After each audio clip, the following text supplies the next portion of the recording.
How did I give birth to a child that isn't mine? I was grocery shopping with my daughter when her pediatrician called me. Your daughter's blood work came back. We need to discuss immediately. The next morning in his office, Dr. Morito kept clearing his throat. Susanna's blood type is a negative, he finally said. Your records show you're O positive. Your husband is a B negative.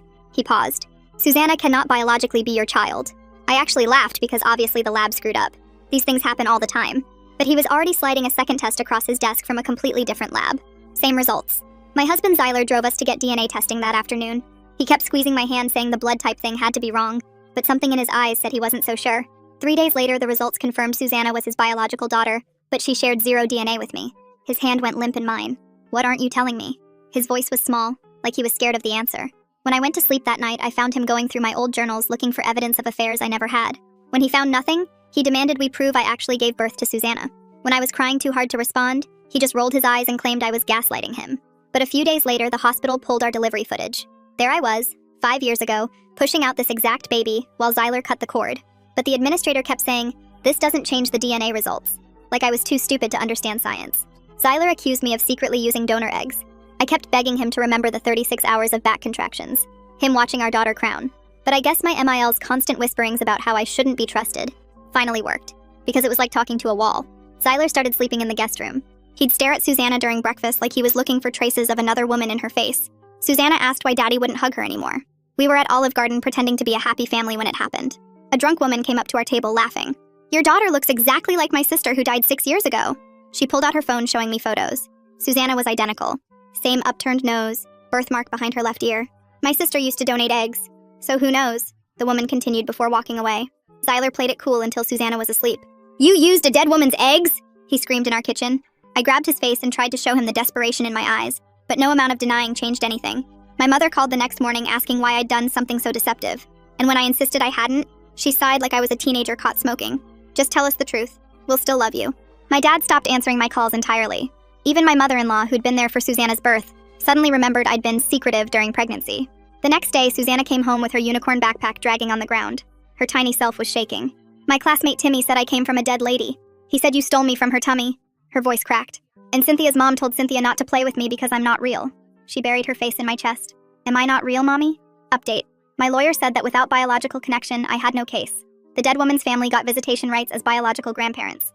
Zyler had testified on their behalf, showing the court DNA evidence and arguing Susanna deserved to know her biological heritage. Zyler got full custody. I get supervised visits on Sunday afternoons. Susanna clings to me the entire time while the supervisor takes notes. She keeps asking when she can come home.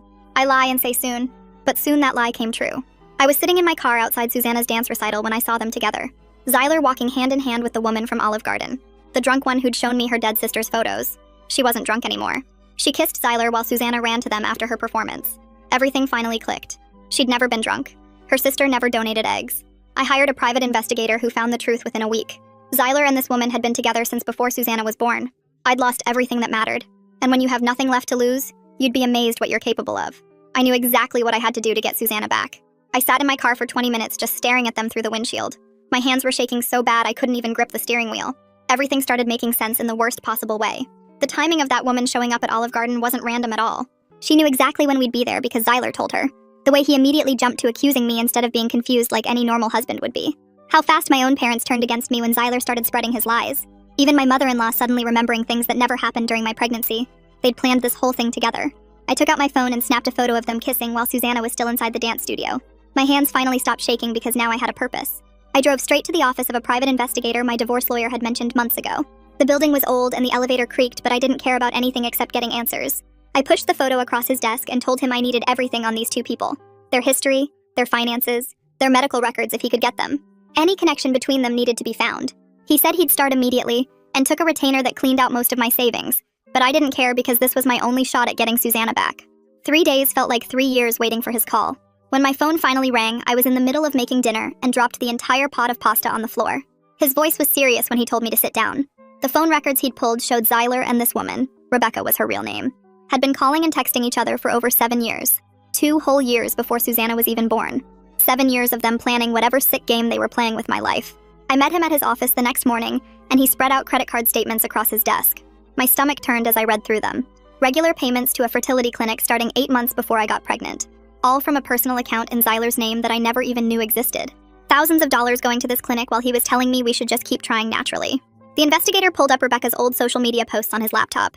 There were posts about her sister dying 6 years ago, just like she'd said at the restaurant. But when he dug deeper into public records, her sister never donated eggs to any program. That whole story was made up just to throw me off track and make me look crazy. The pieces were falling into place, but I still didn't understand the biggest question. If they used someone else's eggs at that fertility clinic, how did they get them into me without me knowing? The thought hit me so hard I barely made it to the bathroom before throwing up. I spent the rest of that night on the bathroom floor, sick from realizing what they must have done to me. The investigator called the next day with another bombshell. Rebecca worked as a nurse at the same hospital where I delivered Susanna. She'd had access to all my medical records during my entire pregnancy. She could see every appointment, every test result, every single detail about my body and my baby. She was there the whole time, watching and waiting and making sure their plan worked. That's when I remembered something that hadn't seemed important at the time. When we were trying to get pregnant, Zyler kept pushing for us to see a specific fertility doctor for a consultation. We'd only been trying for 6 months and I thought it was way too soon to worry, but he insisted. He said he just wanted to be proactive and make sure everything was okay. He even made the appointment himself and drove me there. I thought he was being sweet and supportive. The investigator went back to that fertility clinic and somehow got copies of their records. What he found made my blood run cold. Zyler had signed consent forms for IVF procedures at that clinic. My signature was on the documents too, but the second I saw them, I knew it wasn't my handwriting. Someone had forged my name on papers agreeing to procedures I never knew about. The investigator suggested I hire a handwriting expert to prove the signatures were fake. I found one through my lawyer and paid another chunk of my dwindling savings for a rush analysis. The expert spent 2 days comparing the forged signatures to samples of my real handwriting from checks and documents. His report was 12 pages long with side-by-side comparisons showing exactly how the signatures were different. The angle of certain letters, the pressure points, the way I crossed my T's, none of it matched. He said there was zero chance I'd signed those documents myself. Someone had practiced copying my signature but hadn't gotten it quite right. Now I had proof that Zyler and Rebecca had planned this whole thing years before Susanna was born. They'd forged medical documents to create a baby using someone else's eggs, and then somehow got that baby inside me without my knowledge. They'd stolen my body and my life, and then turned everyone against me when their plans started falling apart. But I finally had evidence that could prove I wasn't crazy. And maybe, just maybe, get my daughter back. The investigator called me 2 days later with something that made me drop my coffee mug. The fertility doctor Zyler had pushed us to see wasn't just some random specialist. He was Rebecca's cousin, had been for 37 years, same family reunions and everything. I pulled up the clinic's website on my laptop, and there he was in the staff photo, same last name as Rebecca's maiden name. The investigator had court records showing they'd been business partners in 2 failed ventures before he opened his fertility practice. This whole thing was a family operation from the start. I went back through my medical records from that clinic visit 6 years ago. The paperwork said I'd had a routine procedure to check if my tubes were blocked. They'd given me something to relax me because I was nervous about the test. But when I looked closer at the consent forms, buried in the small print was permission for anesthesia. Not just local, but full sedation for what should have been a simple procedure. The investigator got his hands on the clinic's internal records through a contact who worked there. What we found made me throw up again. On the same day as my tube check, they'd logged an embryo transfer procedure in their system. Same operating room, same time slot, but the patient name field was blank. The embryo had been created 3 months earlier using donor eggs from a college student and stored in their freezer. The investigator kept digging and found Rebecca's employee access logs from the hospital. She'd looked at my medical files 47 times during my pregnancy. Every blood test, every ultrasound, every single appointment note. The IT department had flagged it once, but Rebecca's supervisor approved it, saying she needed the records for training purposes. Nobody questioned why a labor and delivery nurse needed to review one specific patient's records that many times. I took everything to a new lawyer, a woman named Sarah who specialized in medical fraud cases. She spread all the documents across her conference table, and her face got redder with each page she read. She kept shaking her head and muttering about violations and criminal conspiracy. When she finished reading, she looked at me and said this was the worst case of reproductive coercion she'd seen in 20 years of practice. Sarah filed emergency motions with the court that same afternoon. She demanded immediate custody reconsideration based on evidence of fraud and conspiracy. She also contacted the medical board about the fertility doctor's involvement and sent them copies of everything we'd found. The board launched an investigation within 48 hours. 3 weeks later, the fertility doctor's license got suspended pending a full investigation. The medical board's preliminary report found serious irregularities in his practice going back years. 3 other women came forward after seeing news coverage about his suspension. They all had similar stories about procedures they didn't remember consenting to and babies that didn't match their DNA. One woman had been told she was infertile, but somehow got pregnant after a routine exam at his clinic. Rebecca's situation fell apart even faster than the doctor's. The hospital launched their own investigation into the access log violations. When they pulled her complete history, they found she'd accessed hundreds of patient files without authorization over 5 years. She tried to claim she was doing research for a nursing degree but couldn't produce any proof of enrollment. The hospital fired her immediately and reported her to the state nursing board. Her nursing license got suspended the next day. My next supervised visit with Susanna came 2 days after Rebecca got fired. I held my daughter so tight she squeaked and asked if I was okay. I told her I was just happy to see her. The supervisor, an older woman who'd been watching our visits for months, wrote in her notes that Susanna seemed more relaxed and happy than she'd seen in recent visits with her father. Susanna told me Daddy had been yelling a lot lately, and the lady who lived with them now kept crying. She asked when she could come back to my house because she missed her pink bedroom. Sarah started deposing the fertility clinic staff the following week. Most of them claimed they didn't know anything unusual was happening. But then she got to a nurse who'd worked there for 8 years. The woman started crying halfway through the deposition. She said she'd always felt something was wrong with certain procedures. She'd seen patients come in for routine exams and leave groggy from sedation. When she'd asked the doctor about it, he told her to mind her own business or find another job. She needed the money for her kids' medical bills, so she kept quiet. The nurse had kept copies of internal documents on a flash drive because she was scared of getting blamed if something went wrong. She handed the drive to Sarah right there in the deposition room. The files showed detailed records of embryo creation using donor eggs and Zyler's sperm. The egg donor was a 19-year-old college student who'd answered an ad for egg donation to pay her tuition. The records showed she'd been paid $5,000 and signed papers saying she had no claim to any resulting children. But there was no record of anyone telling her that her eggs would be used to trick another woman into pregnancy. Sarah tracked down the egg donor within 2 days using the clinic's records. The girl's name was Ashley, and she was 23 now, working as a dental assistant in the next town over. Sarah called her, and Ashley agreed to meet us at a coffee shop that afternoon. When Ashley walked in and saw the photos of Susanna on my phone, her hand flew to her mouth. She kept saying she had no idea, over and over, tears streaming down her face. She pulled out her own phone, showing us the consent forms she'd signed 4 years ago. The papers said her eggs would help infertile couples. Nothing about being used without a woman's knowledge. Ashley said she'd testify in court. She'd do whatever it took to help me get Susanna back. She even offered to write a statement right there in the coffee shop about how she never agreed to this kind of deception. Sarah recorded Ashley's statement on her phone while I sat there watching this young woman cry about eggs she'd donated to pay for nursing school that never happened because she got too sick to finish. The custody hearing got scheduled for 3 weeks later. Zyler's lawyer filed a response to our emergency motion arguing that biological connection was what mattered for custody. He claimed that even if fraud happened during conception, Zyler was still Susanna's biological father, with established parental rights. Sarah's response was brutal. She filed a 30-page brief detailing how Zyler violated my bodily autonomy through medical fraud. She compared it to assault, saying no court should reward a man who conspired to impregnate his wife without her informed consent. The judge read both briefs and ordered something called a guardian ad litem to be appointed for Susanna. The guardian's name was Jasmine, and she was a retired social worker who'd been doing this for 15 years. Jasmine called me the day after her appointment to schedule interviews with everyone involved. She wanted to observe Susanna with both me and Zyler separately. Jasmine came to my supervised visit that Sunday and watched Susanna run into my arms the second she saw me. Susanna wouldn't let go for the first 10 minutes, just holding on like I might disappear. Jasmine took notes while Susanna showed me drawings she'd made of us together in our old house. Every picture had me and her. None had Zyler. Jasmine asked Susanna gentle questions about where she wanted to live. Susanna said she wanted to go home with Mommy, but Daddy said that wasn't allowed anymore. Jasmine's pen stopped moving when Susanna said, Daddy told her I wasn't her real mommy, that her real mommy was an egg in a doctor's office. Susanna asked Jasmine if that meant she didn't come from my tummy like she always thought. Jasmine observed 3 more visits over the next 2 weeks. She watched Susanna have a panic attack when the visit ended, clinging to my leg while the supervisor had to physically remove her. She documented how Susanna had started wetting the bed again after never having accidents for 2 years. She interviewed Susanna's teacher, who said the girl cried every day at the school asking when her mommy was coming back. Jasmine interviewed Zyler too, and her report later described how he spent the entire interview talking about his biological rights. He never once mentioned Susanna's emotional needs or well-being. He showed Jasmine DNA tests like they were winning lottery tickets. Jasmine asked him why he'd been telling Susanna I wasn't her real mother. He said he was just being honest with his daughter about biology. Rebecca filed a petition with the court asking for step-parent visitation rights since she'd been living with Zyler and Susanna. Sarah shut that down in one hearing. She stood up and told the judge that Rebecca participated in criminal conspiracy to violate my reproductive autonomy. She said letting Rebecca near Susanna would be like giving a kidnapper visitation with their victim. The judge denied Rebecca's petition immediately. Everything exploded when the FBI got involved. Sarah had contacted them about the interstate medical fraud since the fertility clinic had locations in 3 states. 2 agents showed up at Zyler's house with a warrant for his financial records. They seized his computers, phones, and boxes of documents. Zyler hired a criminal defense attorney that same day. Rebecca got her own lawyer too. Both of them stopped cooperating with any investigation, pleading the fifth in every deposition. The news picked up the story after the FBI raid.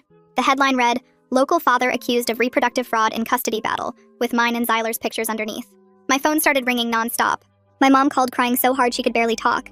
She kept saying she was sorry, that she should have believed me, that she knew I would never lie about something like this. She said Dad was devastated about abandoning me when I needed them most. They drove down that night and held me while I sobbed about missing Susanna. Even my mother-in-law called after seeing the news. She said Zyler had been feeding her lies about me for years, making her suspicious of everything I did. She said she was horrified by what her son had done and wanted to testify on my behalf if it would help. She admitted she'd been wrong about me and begged my forgiveness. Jasmine filed her report with the court after 3 weeks of investigation. It was 12 pages detailing Susanna's deteriorating emotional state under Zyler's custody. She wrote that I was the only mother Susanna had ever known, and separation had caused significant psychological trauma. She documented Zyler's emotional manipulation of telling a 5-year-old that her mother wasn't real. Jasmine recommended immediate custody reversal with supervised visitation for Zyler. She said Susanna needed therapeutic reunification with her primary attachment figure, which was me. The emergency custody hearing happened 2 weeks later in the same courtroom where I'd lost everything just months before. Zyler sat at the other table with his lawyer, a thin man in a gray suit who kept shuffling papers and whispering in Zyler's ear. Sarah stood up first and presented Jasmine's report to the judge, page by page, highlighting every instance of psychological harm Susanna had suffered. The judge read through it slowly, his eyebrows rising higher with each page. Zyler's lawyer jumped up and started pacing in front of the judge's bench. He pulled out a folder thick with papers and waved it around, claiming I was emotionally unstable from the whole ordeal. He said the stress had made me unfit to parent. He showed printouts of my social media where I'd posted about missing Susanna. He called it obsessive behavior. Sarah stood up so fast her chair scraped against the floor. She handed the judge my work evaluations from the past 6 months showing perfect attendance and excellent performance reviews. She showed him letters from my neighbors saying I was always calm and collected even during supervised visits. She presented receipts showing I'd maintained Susanna's bedroom exactly as she'd left it, buying new clothes in bigger sizes for when she came home. The judge looked at Zyler's lawyer and shook his head. After 40 minutes of arguments, the judge banged his gavel. He said the evidence was clear that Susanna belonged with her mother. He granted me immediate temporary full custody while the criminal case moved forward. Zyler would get supervised visits every other Saturday for 2 hours. Rebecca was banned from any contact with Susanna at all. Zyler's face went white and he grabbed his lawyer's arm, but the man just shook his head. I had to grip the table to keep from falling over. Sarah squeezed my shoulder and whispered that we needed to go get Susanna right now. The judge signed the order and handed it to the bailiff. 2 police officers met us outside the courthouse to escort us to Zyler's house. The drive took 20 minutes but felt like hours. My hands shook so bad I had to sit on them. When we pulled up to the house I'd once called home, one officer walked to the door while the other stayed with me. Zyler answered and the officer showed him the court order. I could see him arguing, but the officer just stood there waiting. Then I saw her. Susanna came running out the door in her purple dress, the one with unicorns on it. She saw me getting out of the car and screamed, "Mommy!" so loud the whole neighborhood probably heard. She ran straight into my arms and wrapped her little legs around my waist. She was crying and saying "Mommy" over and over into my neck. Her whole body shook against mine. I held her so tight I worried I might hurt her, but she just squeezed back harder. The officers had to help us into the car because neither of us would let go. Susanna sat in my lap the whole ride to my apartment, even though she was supposed to be in her car seat. The officers didn't say anything about it. When we got home, Susanna wouldn't let me put her down. I carried her inside and she looked around at everything like she was memorizing it. She kept touching my face like she was making sure I was real. That night she refused to sleep in her own bed. She climbed into mine and pressed herself against me, her little hand gripping my shirt. Every hour or so she'd wake up with a gasp and pat my arm. I'd whisper that I was still there and wasn't going anywhere. She'd nod and close her eyes but keep her hand on me. Around 3 in the morning she woke up crying from a nightmare. I rubbed her back and promised her 100 times that she was never leaving me again. She made me pinky promise. Then she made me double pinky promise. By morning, we'd probably promised each other 500 times. When the sun came up, I asked her what she wanted for breakfast. She said chocolate chip pancakes, the way I always made them with extra chips hidden in the middle. I carried her to the kitchen on my hip, even though she was getting too big for that. She watched me mix the batter and measure the chips. When I flipped the first pancake, she clapped like it was magic. We ate at the little table by the window, and she started to look more like herself. Her eyes weren't as scared. She took a big bite and chocolate got all over her chin. Then she looked at me with those serious eyes kids get sometimes. "Mommy, is the bad stuff over?" she asked. I wiped her chin with a napkin and told her yes, we were safe now. She nodded and went back to her pancakes, but kept one hand reaching across the table to hold mine. 3 days later, Sarah called while Susanna was coloring at the coffee table. She said Zyler and Rebecca had been indicted by a federal grand jury. The charges included conspiracy to commit fraud, reproductive coercion, assault, and a bunch of other things I didn't fully understand. She said they were facing serious prison time if convicted. She said the FBI had enough evidence to bury them. I thanked her and hung up. Susanna looked up from her coloring book and asked who was on the phone. I told her it was just the lawyer with some grown-up stuff. She went back to coloring her butterfly. A week later, I got a call from the egg donor whose eggs they'd stolen. She was filing her own civil lawsuit against the clinic and everyone involved. She wanted to make sure this could never happen to another woman. She asked if I'd support her case, and I said absolutely. She said she'd been violated too and wanted justice for both of us. I started taking Susanna to see a therapist the next week. The woman specialized in children who'd been through trauma. Susanna liked her because she had toys in her office and let Susanna play while they talked. After the 3rd session, the therapist told me Susanna was resilient but would need time. She said the psychological manipulation from Zyler telling her I wasn't her real mom had done damage. She said it would take months of steady love and stability to fully heal, but she said Susanna was already showing improvement just from being back with me. 3 months passed with Susanna going to therapy twice a week and slowly getting back to normal. Then Sarah called with news. Zyler had decided to plead guilty to avoid going to trial. The federal prosecutor had offered him a deal for 8 years in federal prison. He also had to pay massive restitution for the medical fraud and emotional damage. Sarah said he took it because if he'd gone to trial and lost, he could have gotten 20 years. The next day, we learned Rebecca had pleaded guilty too. She got 6 years as part of her plea deal. During her allocution in court, she had to admit what they'd done. Sarah was there and called me right after. Rebecca had stood up and admitted they'd planned the whole thing for years. She couldn't have children and wanted Zyler's baby, but didn't want to deal with another woman being the mother. So they came up with the plan to use stolen eggs and trick me into carrying the baby. She admitted to forging my signature and accessing my medical records. She admitted to pretending to be drunk at the restaurant. She admitted it was all planned to destroy me and take Susanna.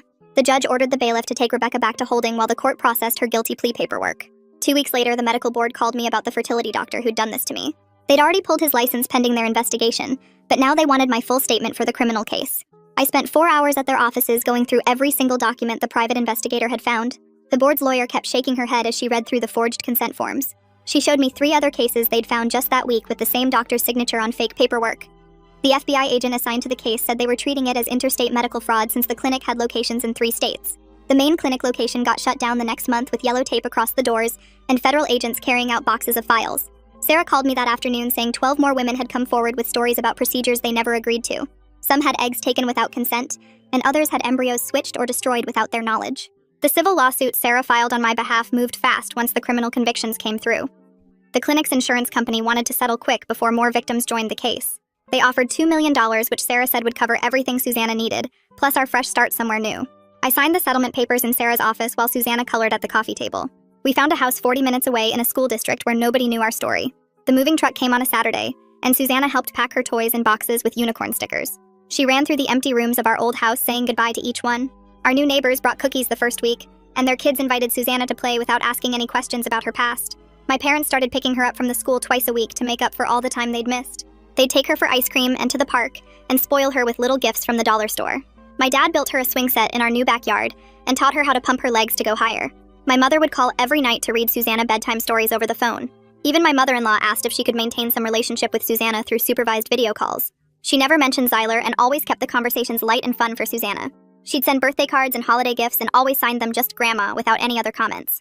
The egg donor whose eggs they'd stolen sent me a letter 6 months after the trial ended. She said she'd been following the case and wondered if maybe someday when Susanna was older they could meet. I wrote back saying maybe when Susanna turned 18 she could make that choice for herself. The woman understood and said she'd wait however long it took. A full year passed in our new house, and Susanna finally stopped having the bad dreams that used to wake her up crying. Her teacher sent home a note saying she was doing great in the school and had lots of friends. The therapist we'd been seeing said Susanna had made amazing progress processing everything that happened. She was back to being a happy kid who laughed at silly jokes and sang made-up songs while she played. I met Tom at a school fundraiser where he was volunteering at the bake sale table. He made Susanna laugh by pretending the brownies could talk in funny voices. We started talking while the kids played on the playground, and he asked if we wanted to get pizza sometime. I told him our whole story on our 3rd date, expecting him to run away. Instead, he reached across the table and held my hand, saying we all had complicated pasts. He never treated us like we were broken or different from any other family. He'd come to Susanna's soccer games and cheer louder than anyone when she kicked the ball. He taught her how to ride a bike without training wheels in our driveway. He'd make us pancakes on Sunday mornings and let Susanna put way too many chocolate chips in the batter. After 2 years of dating, he took us to the beach for a picnic. While Susanna built sandcastles, he got down on one knee in the sand.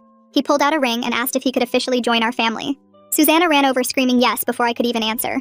She jumped up and down asking if she could be the flower girl and wear a pretty dress.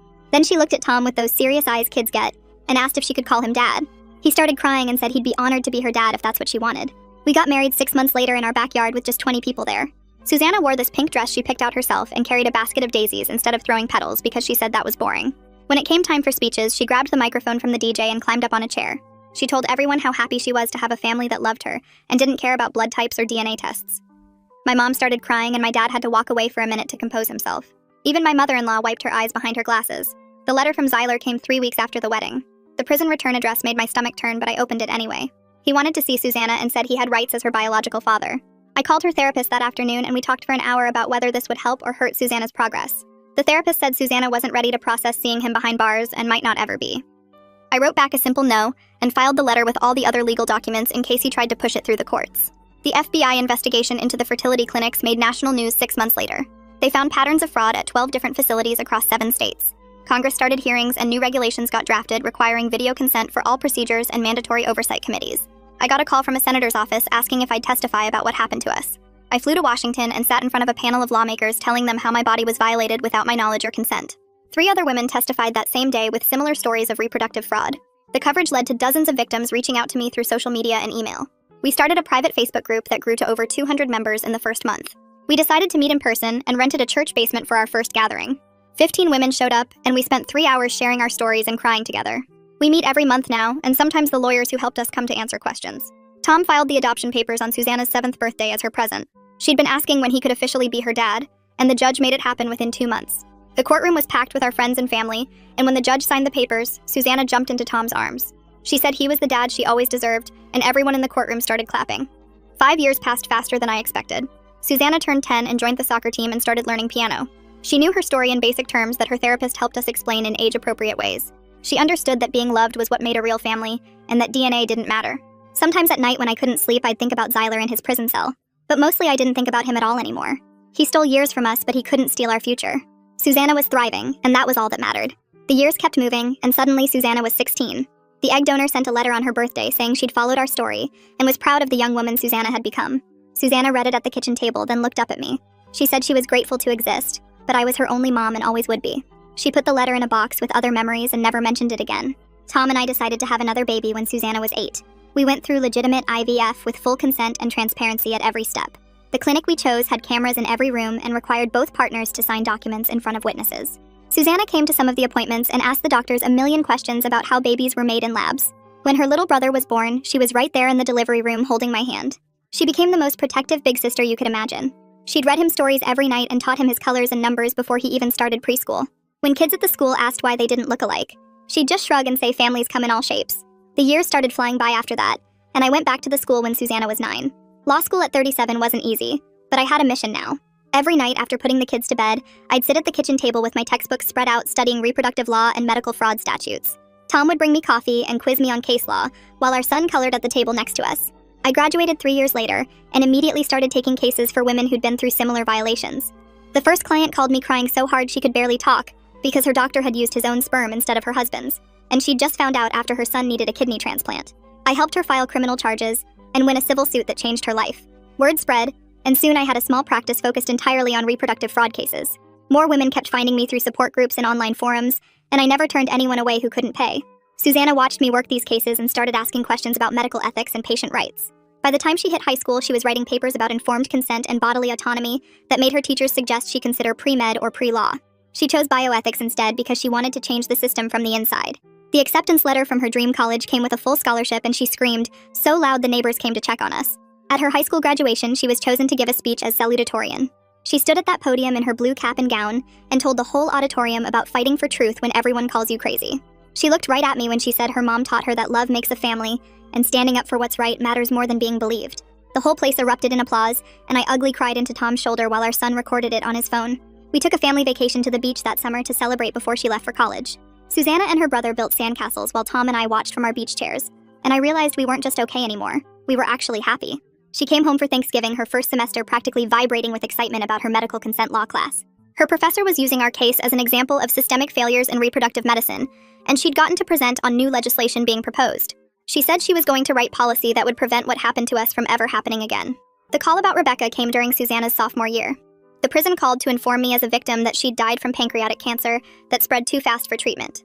I hung up the phone and felt nothing but relief that she'd never get out to hurt anyone else. Susanna graduated college summa cum laude and introduced me to her boyfriend at the ceremony. He shook my hand and thanked me for raising such an incredible woman and said he knew our whole story because Susanna had told him on their third date to make sure he understood what kind of family he was getting involved with. He said he admired how we'd survived and rebuilt. Time kept moving, and suddenly it was Susanna's wedding day 20 years after that first phone call from Dr. Marito. My parents were there, both of them crying happy tears after spending years trying to make up for not believing me. Tom stood next to me as Susanna's dad in every way that mattered. Our son, now 16 himself, was a groomsman. Even my mother-in-law was there, having become a real grandmother to both kids after finally seeing the truth about her son. During the reception, Susanna pulled me aside while everyone else was dancing. She took my hands and looked me right in the eyes and whispered, "Thank you for never giving up on me, Mom." She said she knew how hard I'd fought and how much I'd sacrificed, and that every single battle was worth it to be standing there as a family. I hugged her tight and knew she was right. All right, that's all from me today. Thanks for sticking with me and letting me throw all my questions out there. Until next time, stay curious. Like the video, it helps more than you think.